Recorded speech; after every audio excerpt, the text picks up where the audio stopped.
Jalan rusak, dana menguap, sinyal Prabowo Subianto ke KPK, Pemkot Bandar Lampung masuk radar.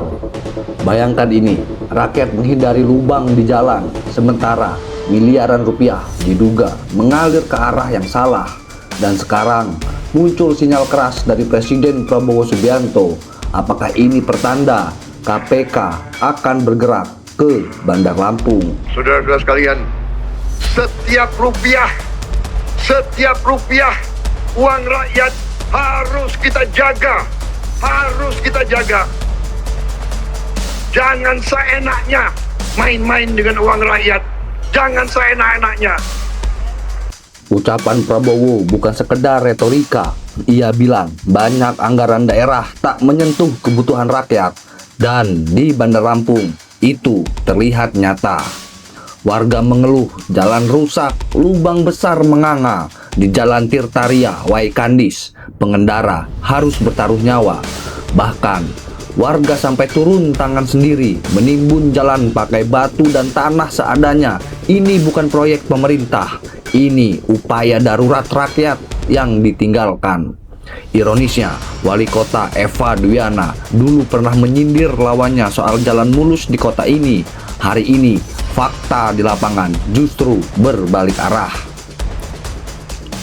Jalan rusak bukan hanya satu titik, Pulau Damar, Tirtaria, dan banyak lainnya. Kemana sebenarnya arah anggaran? Di tengah jalan rusak, muncul angka fantastis 60 miliar. Dana ini justru dialokasikan untuk pembangunan gedung Kejati. Padahal, itu bukan kewenangan langsung pemerintah kota. Lebih mengejutkan lagi, diduga sebagian dana itu disalurkan tanpa status jelas dari BPK. Belum selesai di situ, ada aliran dana ke Yayasan Siger Prakarsa Bunda yang didirikan dan dibina oleh keluarga dekat. Ini yang disebut konflik kepentingan. Dan tokoh hukum seperti Jimli Asidik sudah mengingatkan pejabat tak boleh bermain di wilayah seperti ini. Masih belum cukup, ada anggaran miliaran untuk wisata rohani. Pesertanya diduga ASN dan lingkaran tertentu.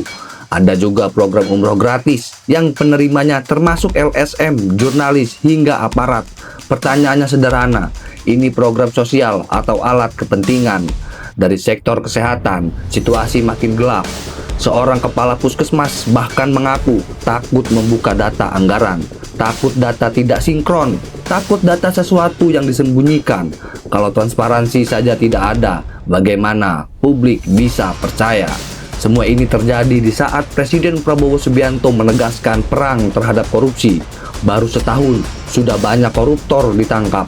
Lalu sekarang pertanyaannya, apakah Bandar Lampung berikutnya? Apakah ini sinyal bahwa KPK akan turun tangan? Atau semuanya akan tetap gelap? Rakyat sudah bersuara, fakta sudah terlihat. Sekarang, tinggal keberanian penegak hukum. Karena jika anggaran tak kembali ke rakyat, maka yang rusak bukan cuma jalan, tapi kepercayaan.